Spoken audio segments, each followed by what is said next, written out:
everybody, welcome to Cinegulp, and we're doing a 20th anniversary of Serenity, the Firefly movie, as some people like to call it. I think it was kind of a ballsy move to call it Serenity and not Firefly, but I appreciated that.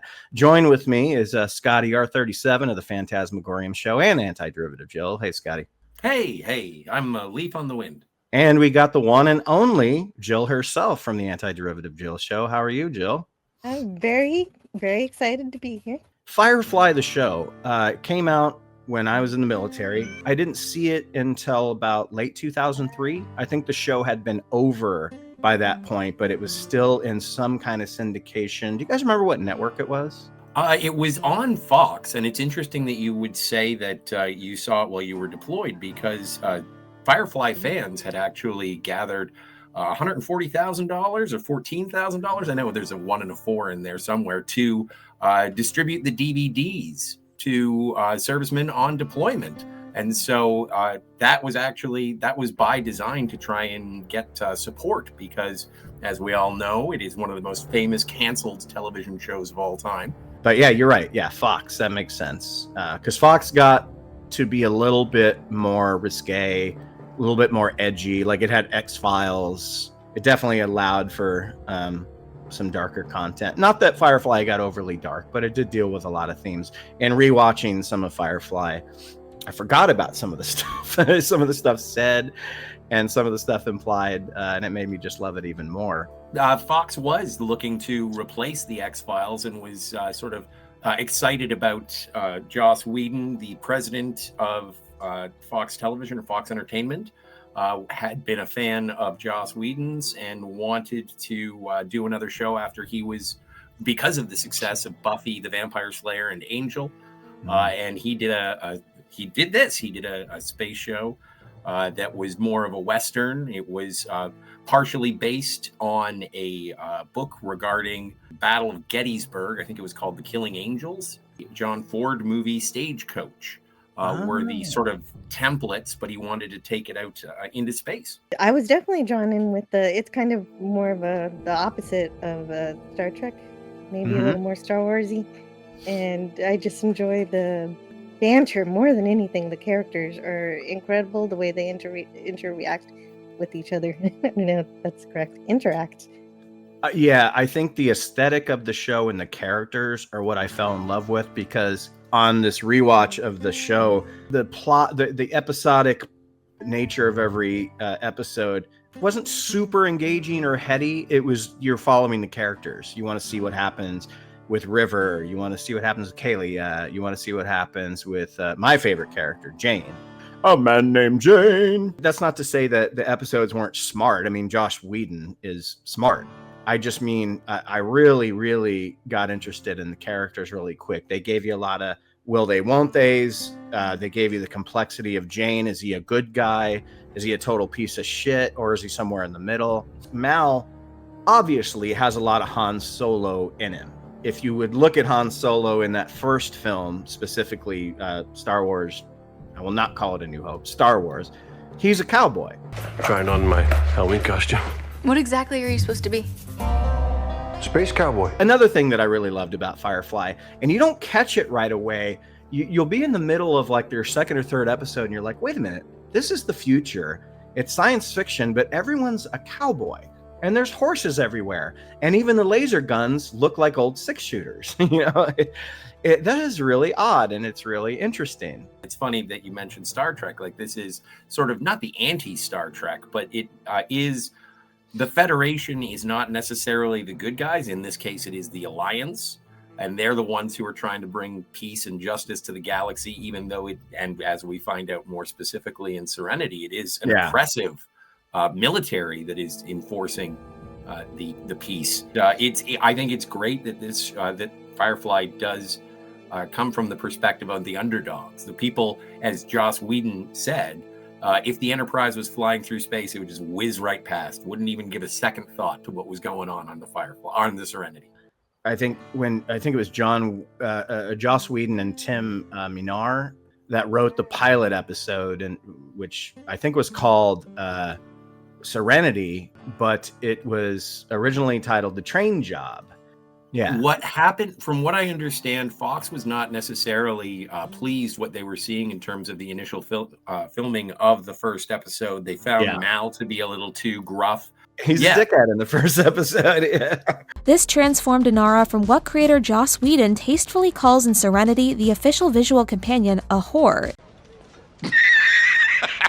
And there wasn't enough action, so they actually went back to film that opening battle of Serenity Valley, and then so they had to write another pilot within like a week, less than a week, and that's when they came up with the train job, and that was the next famed second pilot. Not the only, Star Trek's not the only one to have two pilots. It's interesting that the opening scene of Mal actually in war was not originally there, because it literally gives you the context for not just where the show is placed, but who these two people are, Gina Torres and Nathan Fillion. Like, they're both in that opening scene, so you get their friendship right off the bat and their common respect, or their mutual respect. Why they trust each other with their own lives. Yeah, and it's interesting that wasn't there initially in the script, because to me it's like it's very necessary. So whoever put in that note to get Zoe and Mal in that battle at first, I think was great, because it's a good scene, and it has a very Terminator vibe to it, Well, and in terms of science fiction crossovers, there is a case to be made that Firefly takes place in the Alien universe, because the first gun turret that Mal jumps into, in the display at the top middle of the targeting display, is a Weyland-Yutani logo. Really? So, yes. I never saw that. Which is either an Easter egg for people who realize that Joss Whedon wrote Alien Resurrection, or an actual through line or connection to from Firefly to Aliens. I didn't experience this in my rewatch, but apparently, because of the show's use of sort of 2002, 2003 contemporary slang at the time, there are some platforms that feature it with different words and different or cut scenes and different words put in. Probably she's a whore is probably gone, I'm guessing. Well, no. Wow, they're fucking everything up. They're fucking everything up, Jill. And there's also the repeated reference to that if you get caught by Reavers, you will be ripped to death. Yes. That is consistent. Well, Zoe says that they'll us, eat our flesh, and then sew our skin onto their clothes. And if we're very, very lucky, they'll do it in that order. So this would have been sort of at the burgeoning of the latest golden age of television, where things were getting a little bit more edgy. Like, by that point, I think NYPD Blue had already started swearing on prime time, like just saying shit, like there were no F-bombs.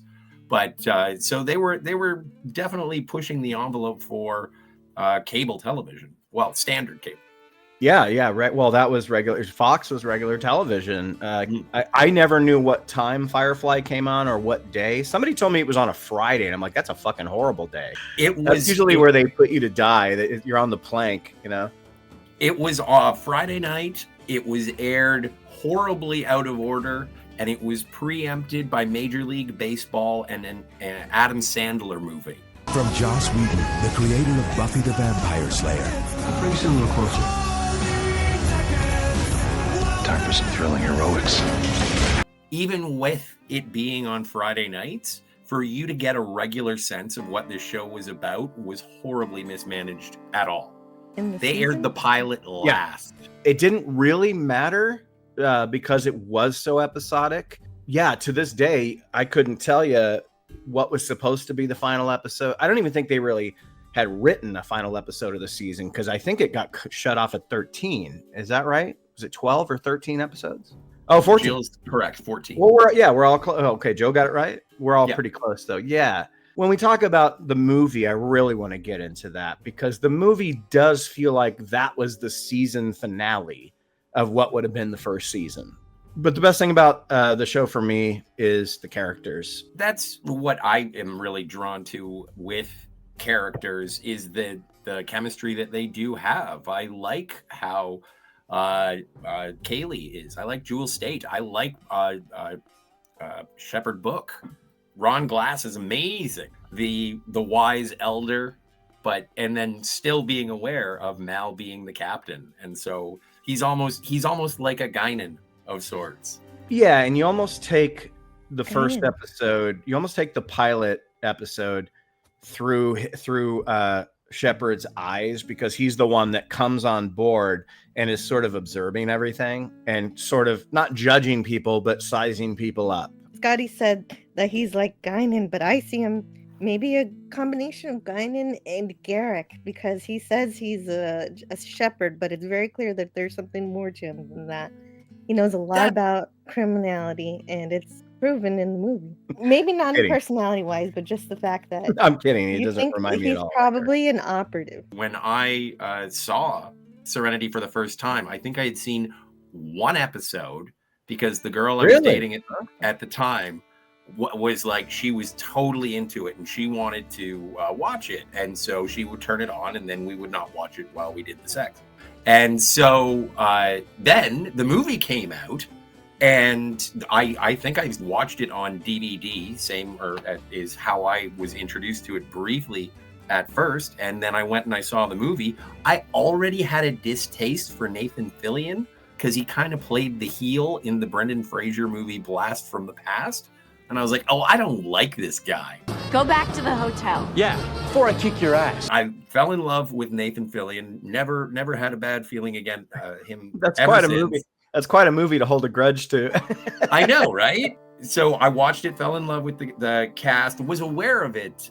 Sort of people were like big fans of it. Obviously, people were passing around the DVDs, but fell in love with the movie, and also fell in love with Chiwetel Ejiofor. His performance as the operative was like, damn, that is one of the best bad guys in a movie, in a sci-fi movie. He's a standout of the movie, and we'll get to that. He's incredibly complex and well written.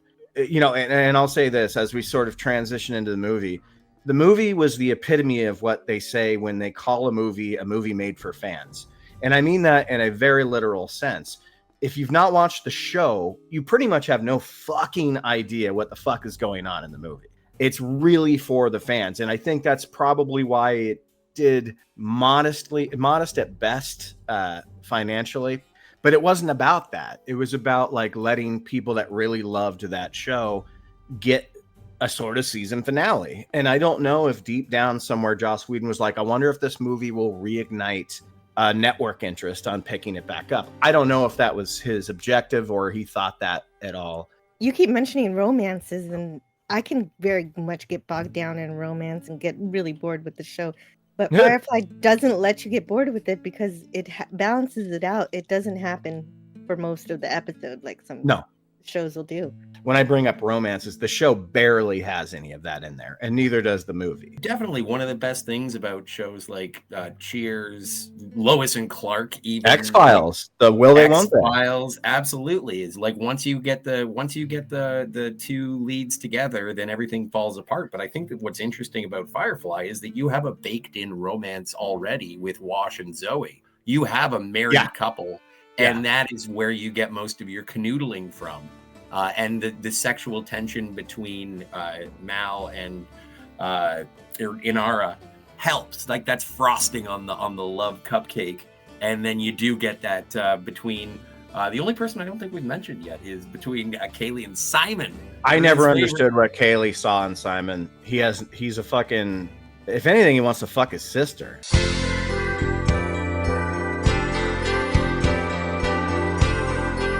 He's kind of a fucking shithead, though. He's a typical surgeon. I really think there was more chemistry between Kaylee and that soldier who came back from the war. The cast is kind of made up of two different camps of personalities. You have the hard-edged, rough and tough, get the job done, and then you have like the real softy, lovable, optimistic people, you know. And River falls obviously somewhere in the middle because, you know, doing her thing and acting like a crazy nutcase she's very effective, like a super soldier sort of. But then the most part, she's just God bless Summer Gal for like being able to kind of just sit around and show facial expressions for many episodes while she's like losing her shit, you know. But yeah, she's kind of in the middle of that. Well, and she went on to do great stuff in Sarah Connor Chronicles. So oh my God. I think every person, every male from like 15 to 45, when that show came out and the Terminator is Summer Gal and she lays in bed with John Connor, was just like, do it, John, do it. Oh, yeah, yeah, yeah. The movie Serenity came out in 2005, September 30th. Which is why we're doing the 20th anniversary. Pretty big budget. I mean, not now, but for the time, $40 million, 39 and some change. And it shows. The one thing you notice right off the bat in this film when you do see Firefly class ship is, whoa, it looks better than the TV show. It looks a lot better. You know, US and Canada grossed 25, overall worldwide 40 million. So it did not do anything financially for anyone, the studio, nothing. But I think everybody was happy with the results of the movie. I never heard anybody say they'd shut our studio down because we put money into this movie that didn't break even, obviously. But I think overall it was a positive thing for everybody involved, the studio, the actors, Joss Whedon, the fans. Relatively happy ending, but it did leave things open enough to have a sequel if there needed to be one, if it was successful. But even without the sequel, it's a more realistic kind of ending where you won this battle, but really. Yeah, the film had an obstacle to get through and a goal to get to. And it wasn't necessarily going to end everything that's happening, but it was going to ignite something. And they achieved that goal, but it's the first goal of many. And it's like, okay, that's great. That's why I kind of wish, had it done a little better, they would have been like, you know what? Let's order another 15 episodes and let's conclude this fucking thing. Yeah. That went well. It is very satisfying. I feel like it's a quiet ending to the film, but almost a perfect series finale. Especially with and I won't get there until we get there, but especially with the departure of two main beloved characters. And so there is a dynamic shift, and you could see them going forward, as Jill said, into new things, into the next adventure against the Alliance. For it to just end there and say, okay, now we're just off into the verse. We're going. What's to do fun that. about Firefly is it's not necessarily that they want to fight against the Alliance. They just want to be able to provide for themselves and be left alone. And they only interact with the Alliance when they have to. The opening scene, I love that they chose to just give him a sword. The way he uses it as like a way to kill someone slowly so he can explain to them, you didn't really do anything wrong. You're good. You know, you're a good person. This just has to happen. This is the trajectory of this story. You know, it's very well written, the way his character sort of has an outlook. He's one of the few villains who realizes what he's doing is evil, but he believes the ends justify the means. And he likes to point out the foibles in others. He will tell you what your sin was in this particular. Well, and that's it's established in that sort of opening dialogue between the lead doctor and the operative. And it's like, I'm not seeing a rank or a name on your credentials. And he's like, I have neither. Much like this station, I don't exist. And so I like that, as he is instantly he's instantly introduced, as you would be, as an enigma. He's obviously working for Parliament, but he is, who are you? That doesn't really matter. We never get a name. Yeah, never. No. If I show up at your door, you probably did something to get me there, kind of thing. You see this great, really good optical effect of everything that's happening with River. It's shown in this sort of VR 3D rewind type of thing that he's watching, where he can walk around it and be like, okay, retrace the steps or whatever. It's an interesting opening scene. I like it how there's just no music when the Serenity logo kind of comes out, kind of zooms out. That's pretty cool. And I was wondering, like, is the movie going to keep that cowboy Western aesthetic?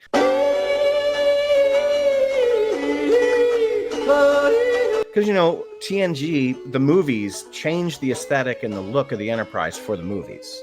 It looked different. It was darker. I love that this show did not do that. It still has the Western vibe. It keeps all of that.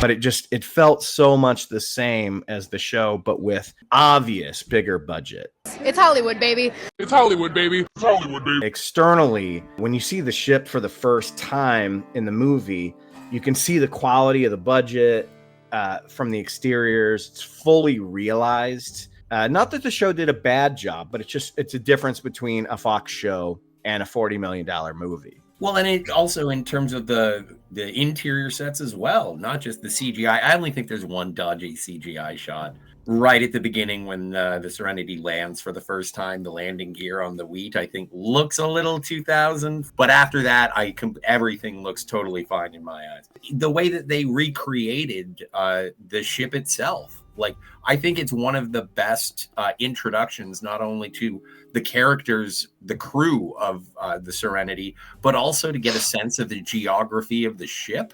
We do sort of track Mal as he goes through and interacts with everybody. And I love it because it's like, oh, okay, I know how to move around this ship. That's great. Yeah, and the ship has a personality of its own.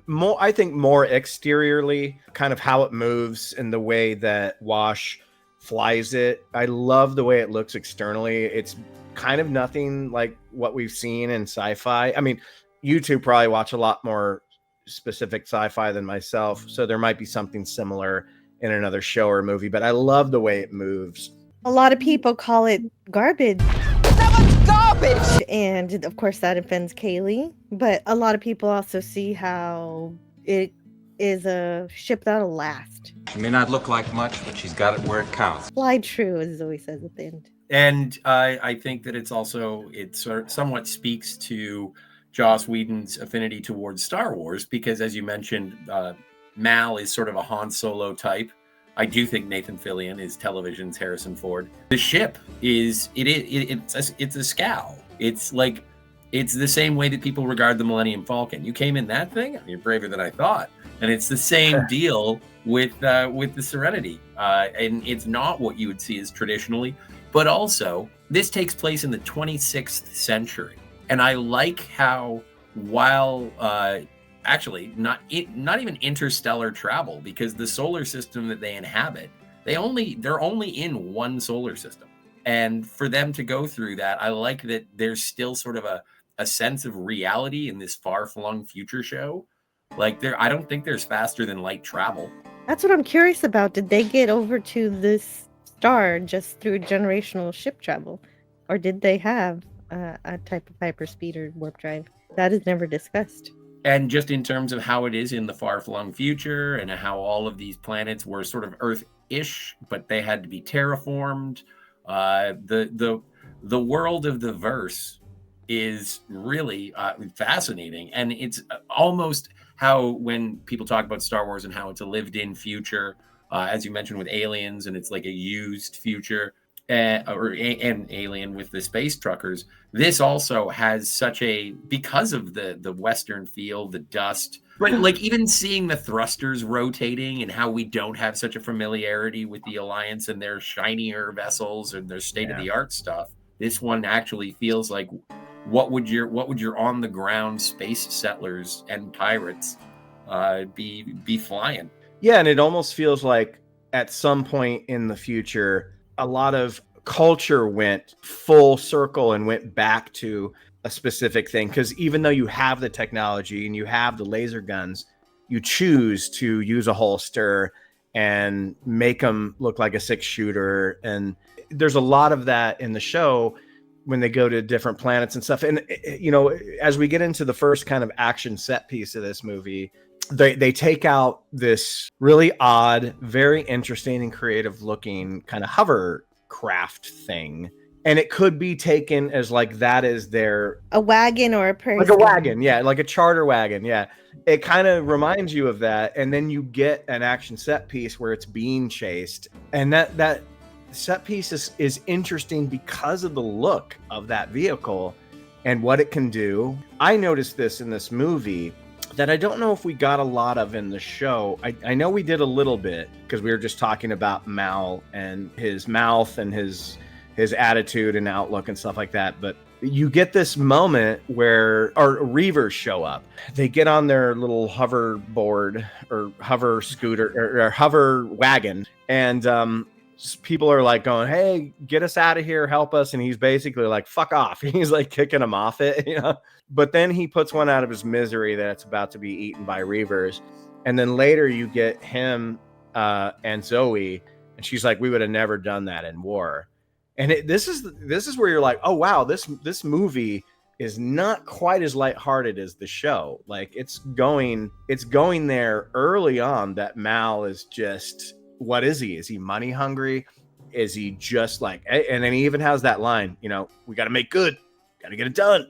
It's all about crew, and he obviously explains it like, you know, I'd like my crew to eat sometime this month, and we got rickety shit on the ship. And he is absolutely disillusioned, because the line after Zoe says we never in wartime we never would have done that, and Mal says then maybe we would have won. And it does say, in terms of you have a code, like you've been a part of a movement.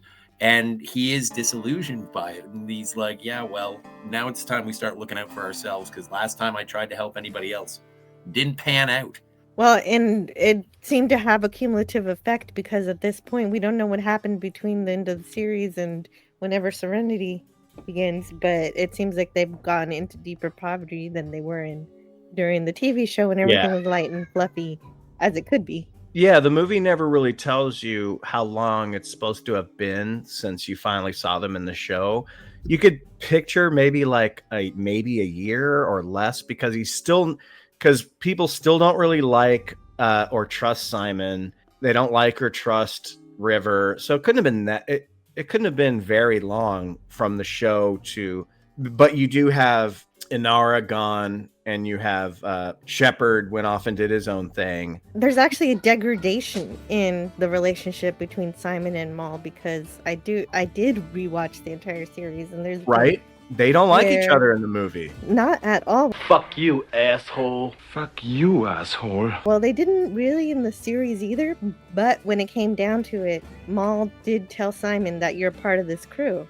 And he very specifically in this movie contradicts that. River is just an enigma again. Like, what the fuck is going on with this person? I think a lot of that is to get maybe a new viewer into like understanding it. Well, we got to regress this character so they understand this beast that's going to come out of this girl. You know? It introduces you to the characters that are present. Now, I can see how there is absence there. I think that is the greatest indication of the passage of time, is the lack of Inara and Book. And it's like, so what happened? What's going on? It's kind of like when you start watching the motion picture, and it's like, what do you mean Captain Kirk's not captain of the Enterprise? How are we starting this thing? What happens with the Nara makes more sense if you did watch the series and you saw the episode with all the actual horrors who were not government sanctioned companions who had their own little adventure in being respected in their community. There's a scene that does show a new viewer the dynamic between Mal and Inara, where, you know, he's got his shirt off and she comes on the screen, and they both are completely smitten with one another, but they just can't say it. And the whole ship's listening and laughing. It gives like a new viewer that whole dynamic in like 1.5 minutes, you know? And that scene is so awesome, because that is like one of those moments where you see the flash of the original series, and it's like, this is exactly a scene from the show. All of the scars, because you get to see a bunch of the scars because Mal is topless. All of those scars are from incidents in episodes on the show, which is rad. I appreciate seeing him a little bit damaged. That was good. Yeah. But emotionally, I like how they both, Mal knew that there was something wrong, because they're normally antagonistic to each other. That was so good when and then it goes back. So you guys were watching, and then so Zoe says, trap? Mal's like, trap. Apparently the first draft for this movie was like 190 pages. But the Blu-ray has about, I would say, about a dozen deleted scenes. I didn't get to check out the extended scenes, but there is a point where they introduce the audience to Inara, what she is doing in terms of she's been training other companions, and it's almost like it's companion Jedi order, and she laments the fact that all of the women that she's teaching to be companions are too old, because when she was being trained, she didn't even have the idea of physical interaction until well into her training.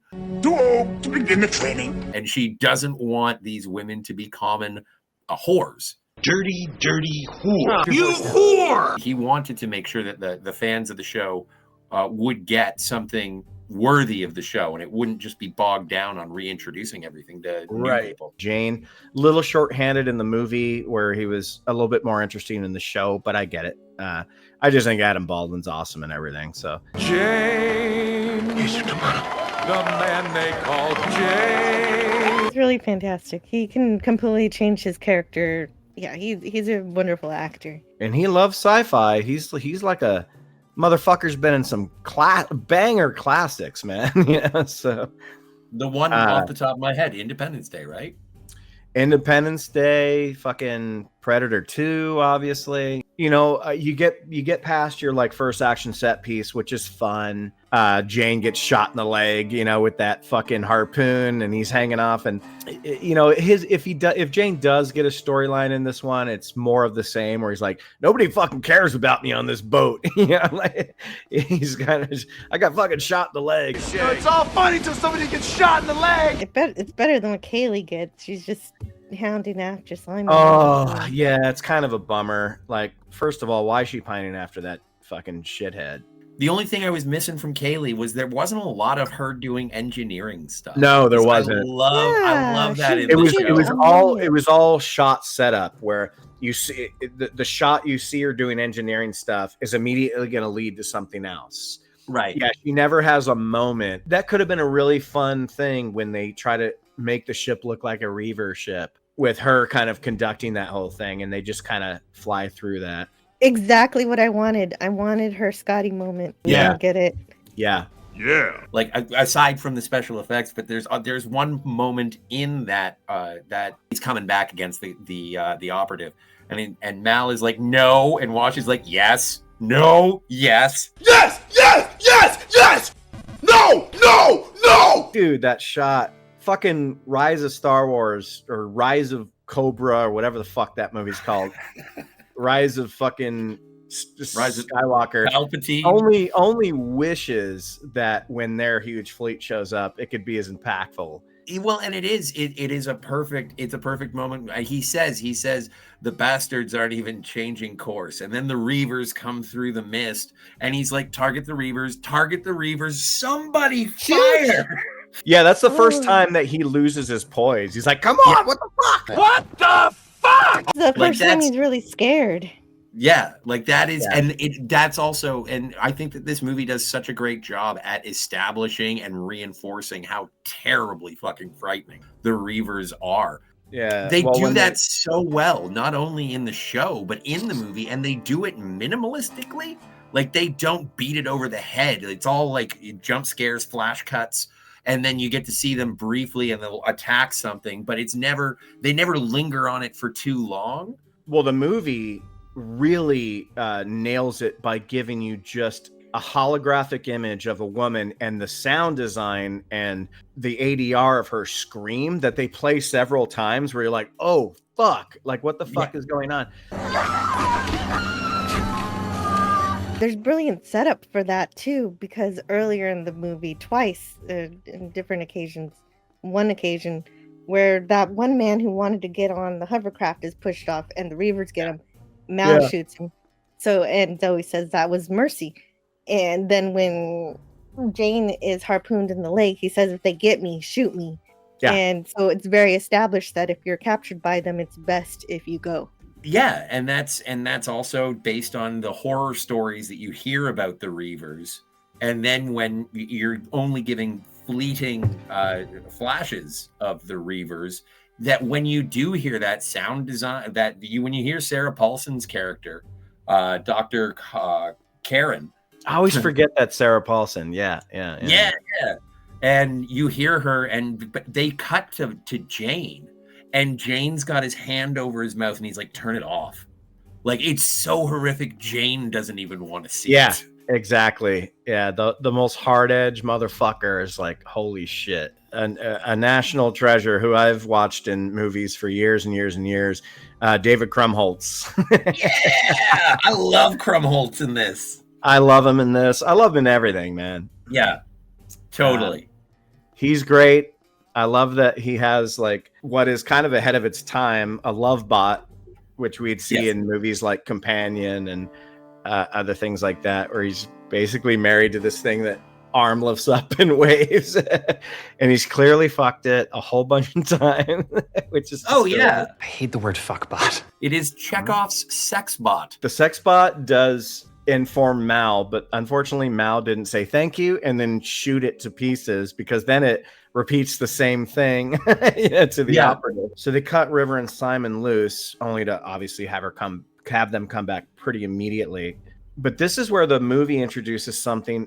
Correct me if I'm wrong. It's never mentioned in the show, which is good. It's introduced in the movie that she has.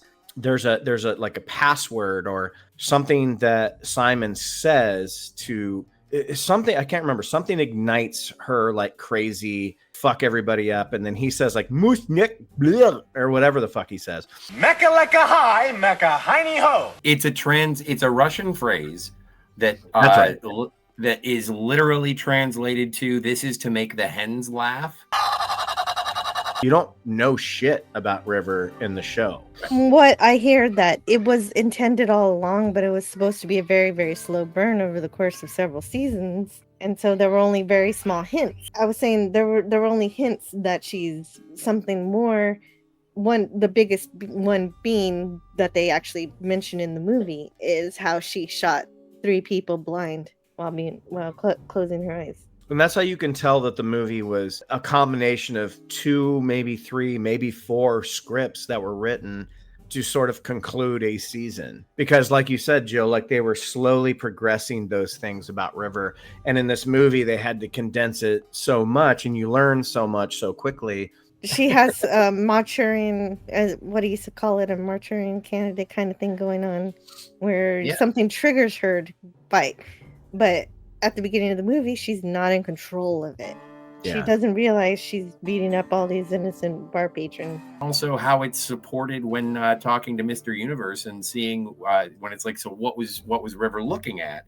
And they show the commercial, and he's like, oh yeah, no, there's been code like this going all over the place, and it's subliminal. It's meant to activate somebody, and so it is a great way, not just to reveal it to newcomers, but also to say this is why we're sort of upping the ante in the film. It's not just because we're doing it for the movie, because I think this was essentially season 2. Like Joss Whedon has said that the end of season 2 would have been them going to Miranda to find out what the deal was with the Reavers. A lot of the stuff that we get from this movie, as you do with the characterization in the television show, is that a lot of what the audience is supposed to feel is presented through the characters as well. Like when Wash dies, Zoe's response is like, no, baby, we gotta go. And it's like, I love it. It's heartbreaking. It's great. It is heartbreaking. And then when they get down, and if that would have lasted any longer, I would have started crying.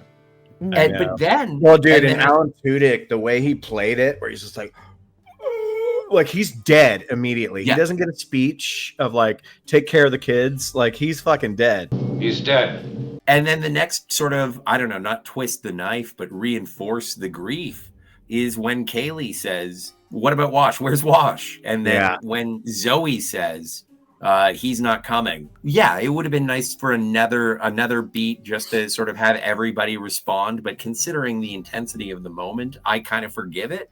It's no excuse in universe, but out of universe, the reason why those 2 were killed were because they couldn't come back for a sequel. Oddly, and that is because they thought that this Universal thought that this was going to be the next big franchise. There was a lot of goodwill towards it from a very devoted fan base, and so when they did test screenings, they basically let 100,000 people, 100,000 Firefly fans, see it early. And one of the things that was a bit of a turnoff for those fans was the death of Book and Wash, and also, if they had seen it, they had seen the finale, and because it was sort of not a just sort of a relaxed ending and maybe a certain level of finality, although the door was open for further adventures, they had seen it already, and so they weren't going to pay their money. They already got those test screenings, so it didn't really. Though I guess they were trying for word of mouth. It wasn't even just Shepard too. There were they had to show a kid dead also, which is something that most movies don't do. Adam Baldwin even said there was a moment which was actually a character defining moment for Jane, is when Mal puts him in the airlock. Yeah. And it is like he's going to blast him out the airlock, and Adam Baldwin was like, okay, he wasn't lying. He can kill any of us off anytime he wants. But luckily he survived, and you get more adventures with Jane. That was a great moment because it was his biggest moment of betrayal towards the crew, because he gave up River. Or if the show got 5 seasons or something, you could have him going back and forth and back and forth, and maybe at the end of the day, he's a really good guy. That's the problem I have with Mal in the movie, is he doesn't really have an arc. Honestly, his character backpedaled quite heavily. Yeah. Fuck, man. Like, the fight choreography in this movie is way better than it had any right being. It's like fucking Matrix level shit. Well, I heard she likes to dance. I think Summer Gall was like an athlete, or I don't know if she was a martial artist, but she was something where she did a lot of her own stunts. And you can tell, you can see her in those scenes, you know? She was a ballerina. Okay. Well, that makes sense. There's a lot of that sort of rotating camera around a central focus. I think it works, and it's great. Really, really kinetic, and apparently a lot like the operative, Mal, River. They all were basically doing their own stunts. So, and it shows. It looks great. Looks like this is the end of the road. Let's bring in the green screen and get Tom out of the street to simulate him getting run over. No need for the green screen. I want the car to actually run me over so we can create an authentic movie experience. Serenity has disguised itself as a Reaver ship, and it's an amazing scene. And that whole scene to kind of breach and get down to the planet is great. Miranda is the planet with the white city where you did go collect the thing. And when they drifted through after they had roped all the bodies and painted the Serenity red and added a cannon to the top of it, but they drifted. Oh yeah. The first time, and they're sort of eyed up, and it's like a run silent, run deep, don't do anything, try not to just fly through the Reavers, but if we're caught, we're fucked. Yeah. Then they go to the White City, and they find out what the dirty little secret is from Sarah Paulson's hologram. But the way that it's all just like people who had basically been pacified, given up, and died, and the reaction from River is intense in terms of she feels them, she knows what happened, but then they get the snuff film of Dr. Karen. Then they go back, and I love this. I know it's sort of cheesy, maybe it's a trope, but it's like when you go through it once, you might get away with it. But if you try and go through it again, no dice. And that's when the Reavers start paying more attention. But it's part of the plan. Like, I love how it's like, they're not going to see this coming. And they actually sort of stir up the hornet's nest of the Reavers so that they do chase them as they go back to go see Krumholtz, Mr. Universe, at his crazy planet. And that's where you pretty much find out that the Alliance that you thought was the Republic is actually the Empire, right? Yeah. One of the things I want to say about Miranda, throughout the series, they say, how did Reavers exist? Well, Shepard says that people just went too far out to the edge of the solar system, and they went a little bonkers because of the loneliness and everything. But in reality, of course, we find out in this movie that it's the Pax. This is the sci-fi. This is the sci-fi element in it, is that they put this Pax stuff, this medicine in the air. People today there are conspiracy theories about chemtrails. This is chemtrails in action. It's like fluoride. Yeah, there's chemicals in the air meant to pacify the people. And it worked for some people, but it worked too well. Like you guys mentioned before, people stopped doing stuff. They stopped talking. They stopped going to work. They stopped reading.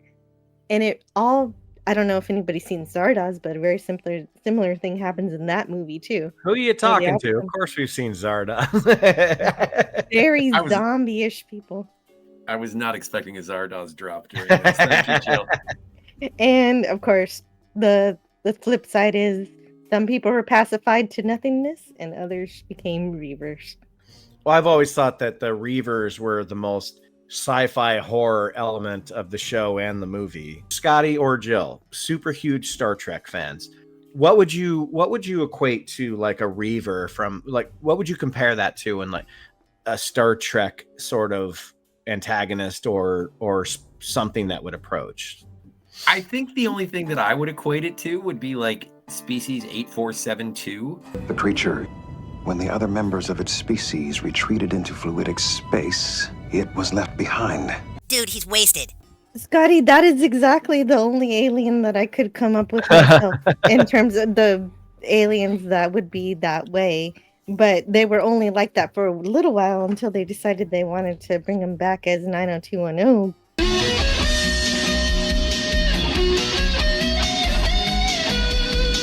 There's no aliens. Yeah. There's no blue, green people. There's no giant heads that have no legs. It's just human. It's just humanoids. Like, obviously they're not all human, but you don't even have like a Star Trek like woman who like has a full figure, but she just happens to be green. You know, like there's nothing like that in the show or in this universe. Correct me if I'm wrong, but the operative doesn't have superhuman strength. He's just very capable, right? Like he's just a normal person, but he's really good at what he does. He has any special powers, but he does have this specific thing that reminds me a little bit of a Vulcan neck pinch, where he karate chops into their lower back, and that somehow stable. Mal's getting his ass kicked because this guy's clearly a better fighter. But then the operative uses that Vulcan, fucking thigh pinch or back pinch, and Mal makes it seem like it's fucking him up. And that's where he gets the upper hand, because he's like, that's been severed. He can't even feel that. He takes the fucking operative and he does like a wrestling move. He like grabs his arms and like fucking cracks his like back or something like that. Well, he does. So he says at the beginning of the movie when he kills that first doctor, he says, secrets are not my concern. Keeping those secrets are. And so he doesn't even know what the secret is that is going to be so devastating if released. He just knows that River has a lead on it and she could release it. He is like, you took top level parliament members into a room with a psychic. We have to find this psychic, which sets up the whole pursuit of the MacGuffin, which is River, and then ultimately Miranda. But when he does find out what that secret is, he's just as bowled over as our intrepid crew were when they found out. It's like, holy shit, the Alliance actually created the greatest enemy of all of humanity. And we've been fighting ourselves based on a failed attempt at control by the Alliance. And at that point, that's when, once the secret is released, the operative has no purpose anymore. He reported back and said, well, we don't really have to worry about the TAMs anymore because their biggest secret has been released. Damage done. He's basically programmed, but he's not programmed because he's a regular guy. There's a lot of times in the movie where you're like, is this guy like a cyborg maybe? Like, until you see that end scene with him and Mal, which is great. And it all, again, that scene makes you feel like, wow, there could have been more seasons because this guy's still around and maybe he becomes an ally or something. Who knows? He has no reason of being. That would be great if he joined, or maybe not joining Firefly, but at least become sort of a like an off-ship ally or something. Yeah. In terms of Chiwetel Ejiofor's performance, I think that was one of the reasons that I was really sold on it from the trailer, is when Mal says to him and they're doing like the screen communication. And it's like, you kill, I don't kill women and children. And the operative is like, I do. And it's just so matter-of-factly, not sinister, not trying to put on an air of this is how badass I am. It's just like, no, that is one of the things that I would prepared to do. Mal says, I'm the guy you buy off. And he's like, no, I'm not prepared to play games. If I offer you money, you'll be righteous. If I try and appeal to your good nature, then you'll play the brigand. Because Mal's not an idiot either. I know he's not not as sharp as the operative, if you will, but he's feisty, he's cunning, he's a tactician, he is a smart guy.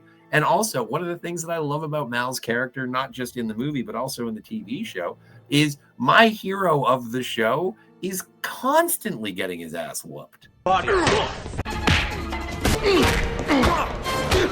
He mistakes a word of phrase that the operative says, I'm unarmed, and so he decides to just shoot him. Just shoot him. Yeah. I don't think that's very Han Solo, by the way.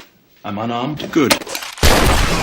Hell yes. Yeah, but there's in the show, he always said, if you're unarmed, I'm not going to fight you. I'm only going to fight you when we're on even ground. It was more of, so his morality definitely shifts in Serenity.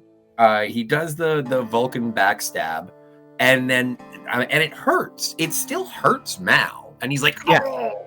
And then, but then it does a quick shot to his hand, and it shows his hand moving maybe a little too slightly. But there's a reaction shot from Mal where he's like, okay, I guess that was supposed to do something. And then when the operative walks away, that's when Mal strikes, and it is perfect. It's like, oh yeah, I got shrapnel there, and it messed up the nerve bundle when it was removed. And so I understood it was like, ow, but I guess it was supposed to do more. I don't know what it was supposed to do, but I think it was back his turn. When Mal got the Vulcan butt plug or whatever that was supposed to be. He was like, okay, this guy thinks he's got me now, so I'm going to be like, oh. So he's just basically faking the fact that he's paralyzed or something. Ooh, I love this movie, but while we're here talking about it on its 20th anniversary, I'm not going to cut it 100% slack.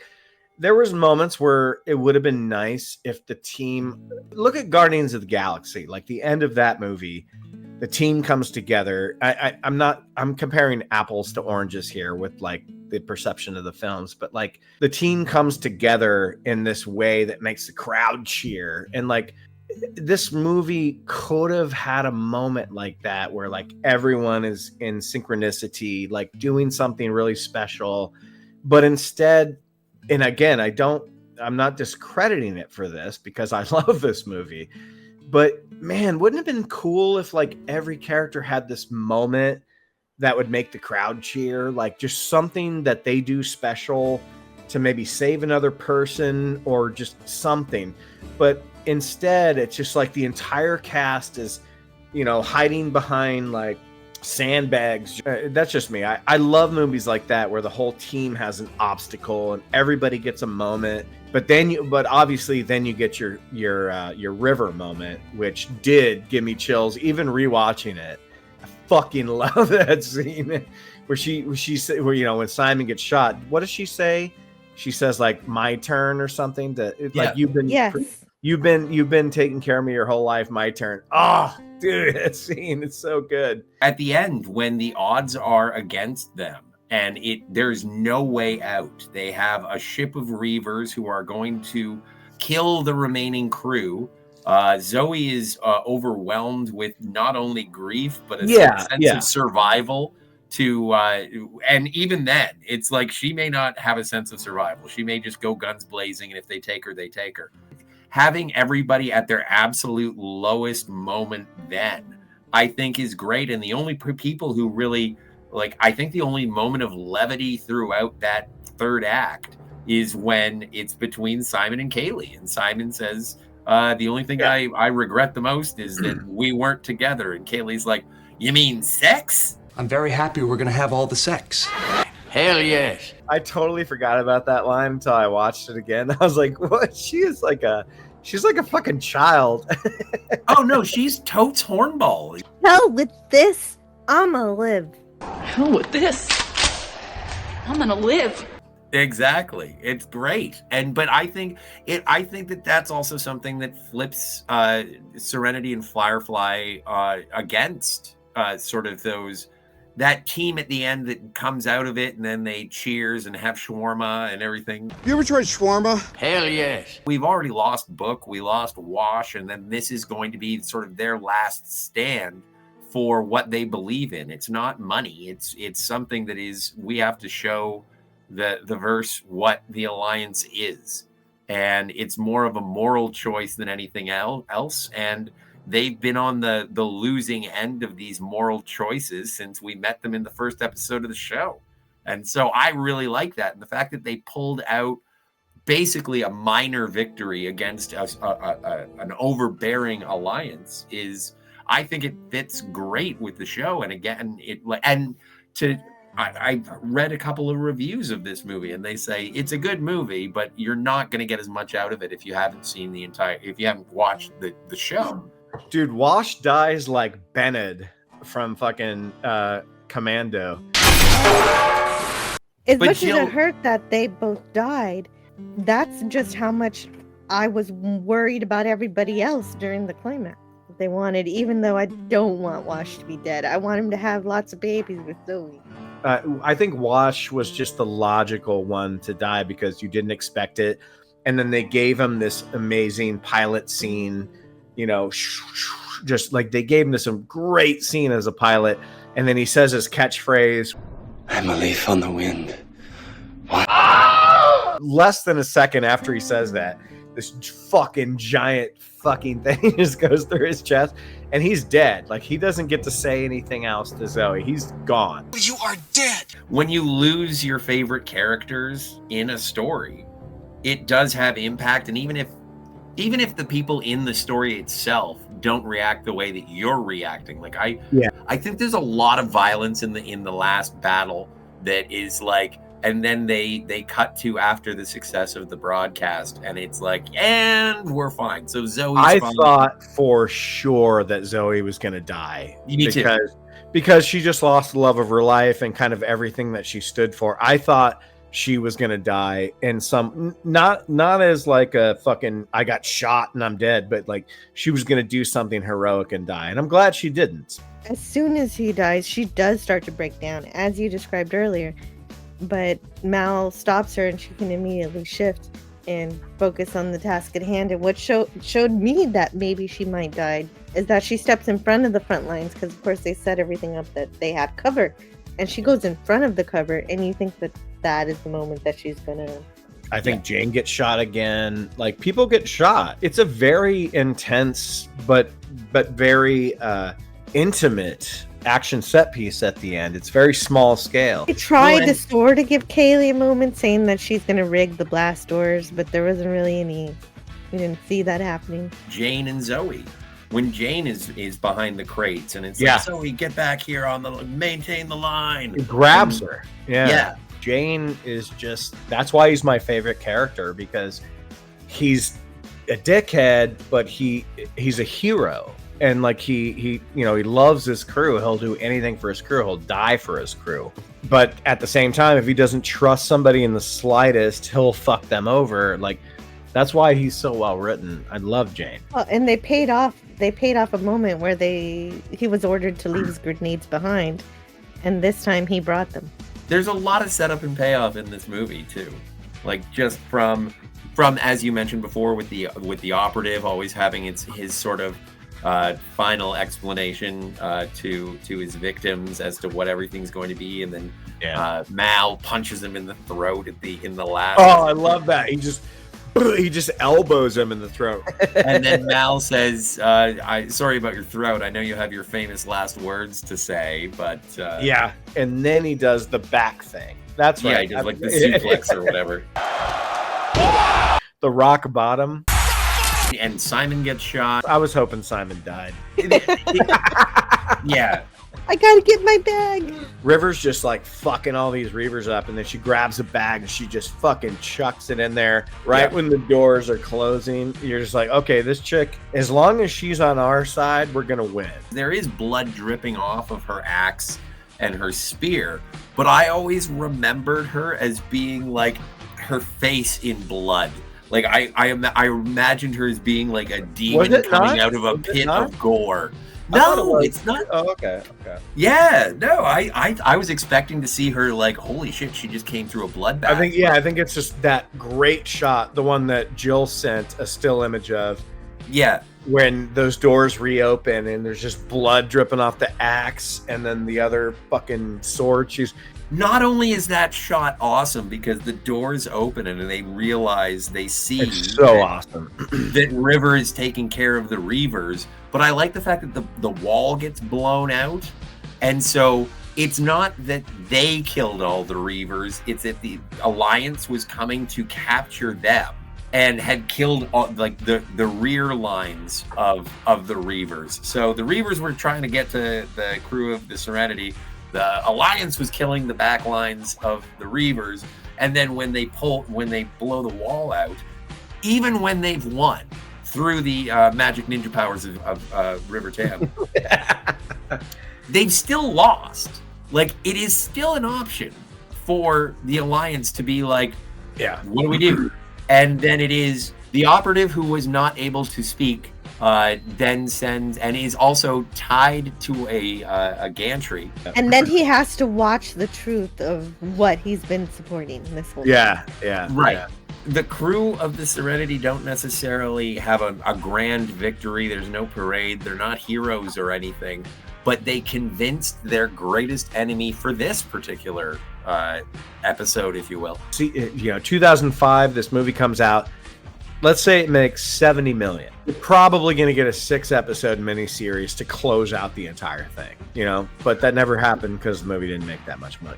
And we finally got a River who, once the secret was revealed, it was no longer burdening upon her mind. I don't know how she overcame not having the amygdala. The movie didn't get itself bogged down with the mechanics of her mind, but she somewhat recovered. She's still a little off, but it's neat to see her actually functional at the end of the movie. Now she can pilot the ship.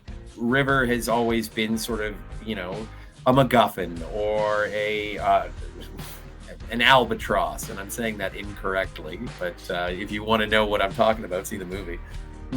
She's always been a weight around the neck of the crew, and now she is the crew. After the first season and after all the trouble that has been gone through, she's actually stepping up into Wash's position kind of thing, because she does have an aptitude to flying because of her genetically engineered whatever. Well, and to the point of the albatross, he read the poem and he read it and he points out that it actually brought good luck. And until some idiot killed it. Yeah.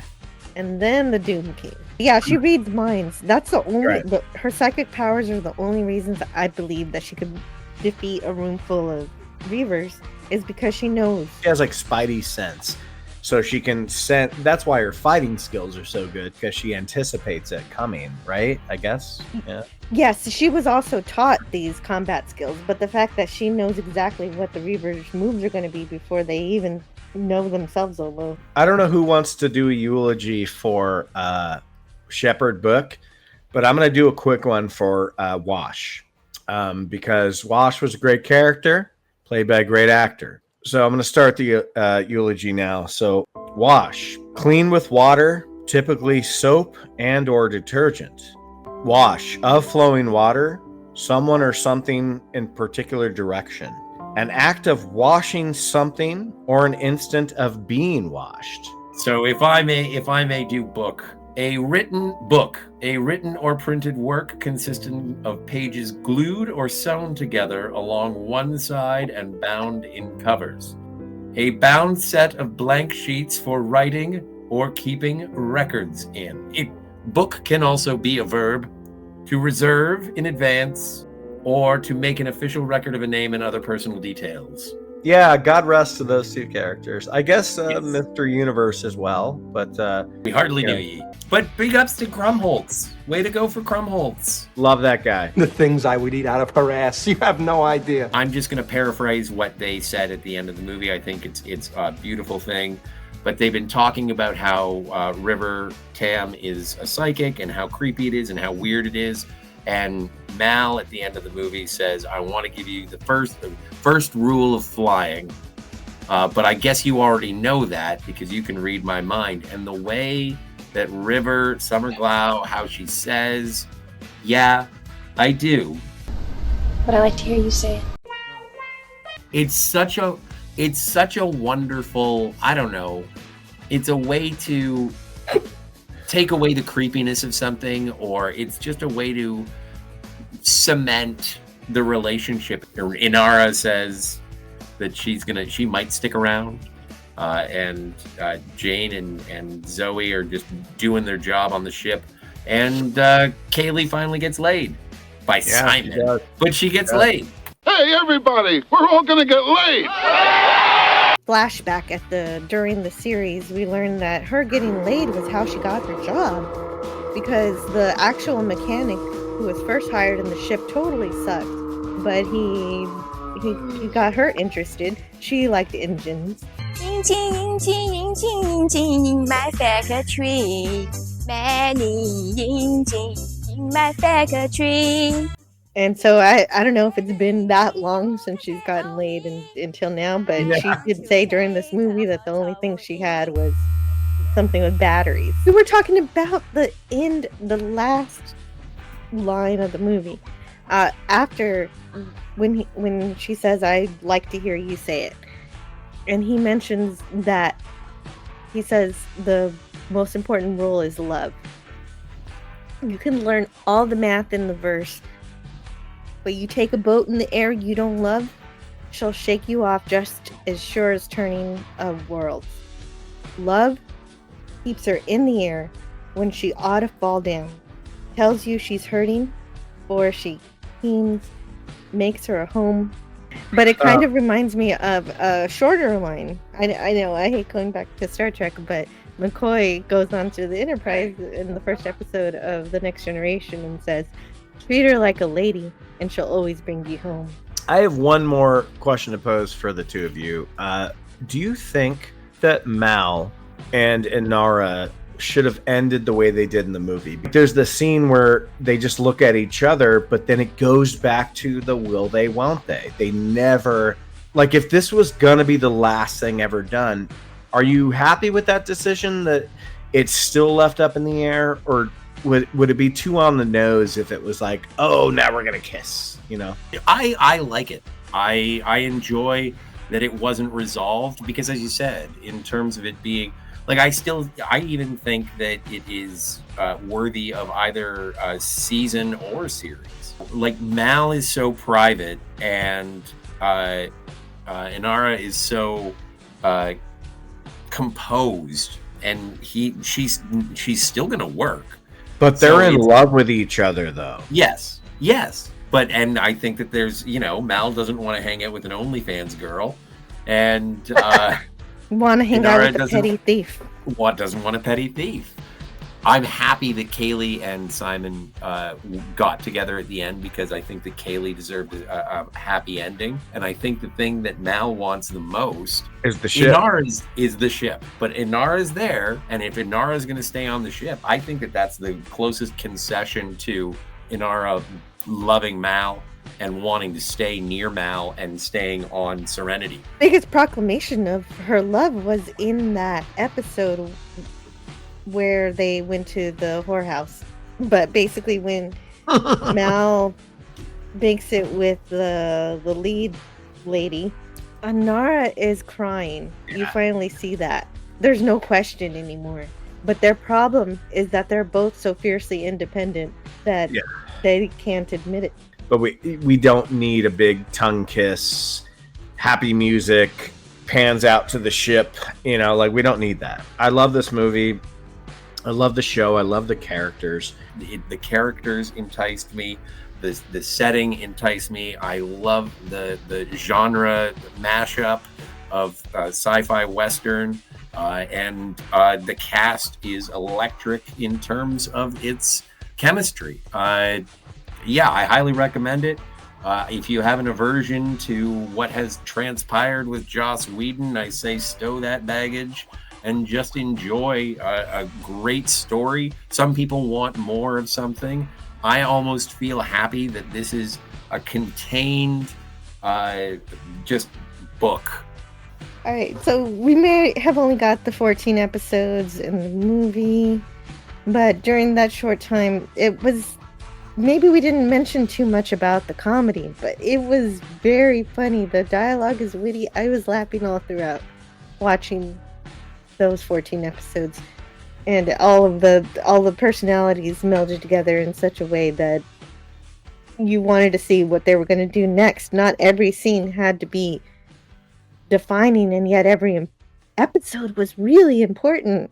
Every time I wanted to say, I'm only going to watch a few of these to prepare for this, I just kept watching more and more. I couldn't stop. And don't fucking tell me what to goddamn do.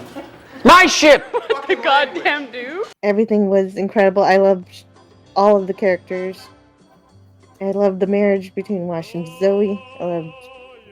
And Kaylee. I really identify with Kaylee just a lot because she's very optimistic even when things are not so happy.